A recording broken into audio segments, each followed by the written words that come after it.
There's a code to having a successful real estate career, and there's a code to being a successful realtor.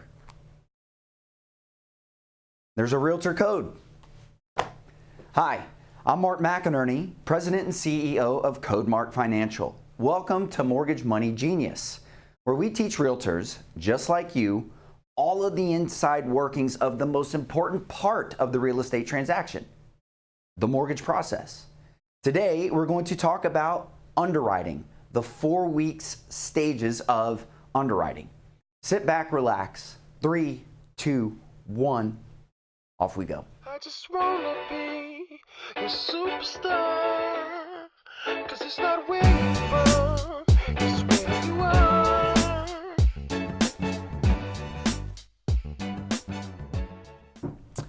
Okay. So you've been tuning in here quite regularly, and we greatly appreciate that. We have been trying to share with you all of the aspects of what really bridges the real estate transaction from the offer to the keys, right? The keys, when our buyers and our sellers walk away with a check and a key to their dream. You make that dream come true.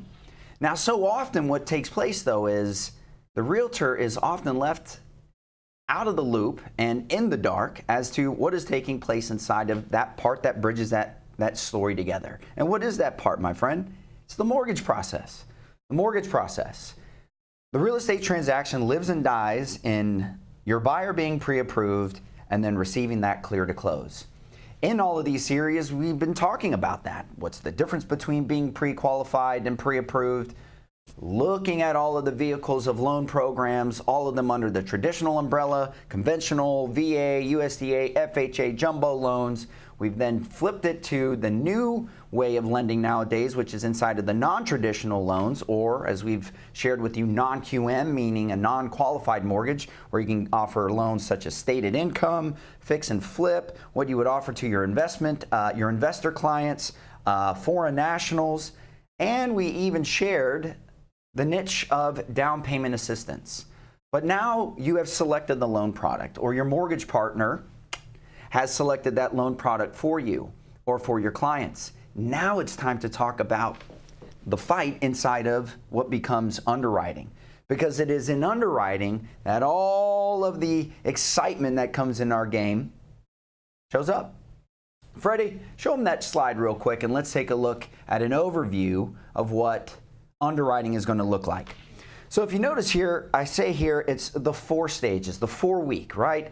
You guys are typically writing sales contracts for about 30 days, okay? And 30 days, let's just arguably call it about a 4-week period. Inside of the 4-week stages of underwriting, there are things that take place per week. It is important to understand what is going on inside of each of those weeks so you know what's going on. And number 2, you can actually help hold other people accountable to what should be taking place, knocked out, and finished per each of those weeks. So take a look at this slide here again, and let's take a look.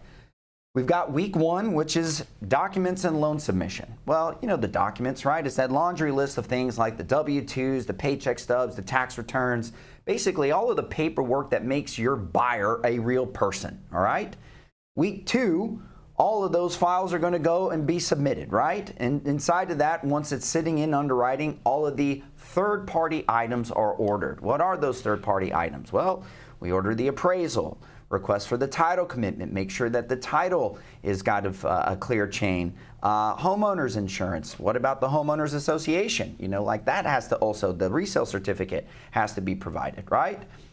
In week 3, this is pretty simple. In week 3, all of those third-party items kind of come in, right? If they were ordered the week before, you give everybody a week's grace period, roughly, to return all of those documents. As that is coming in, the rest of those conditions from your buyer is also coming in. So like the 3rd week is a very pivotal week because that's kind of like where everything is reassessed and kind of re-underwritten to make sure that everything is kosher. And then it takes us to our final week inside of the transaction, which then is any clearing of any final conditions, if there's anything that was left on the table or missed, and then ultimately to our 3 favorite words, clear to close. take a quick minute just to take a quick glance at what we're going to be discussing over the next few episodes.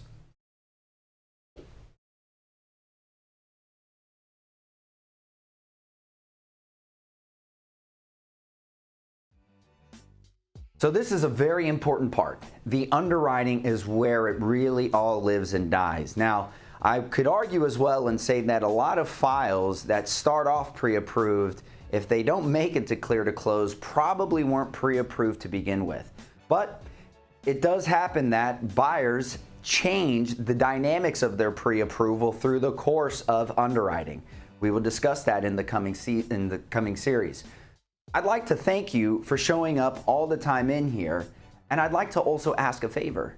Would you like, comment, and share these episodes and give us the feedback? Are you getting what you need from this? Is there more that you would like? Because we are trying to make you guys superstars in the space of your real estate careers.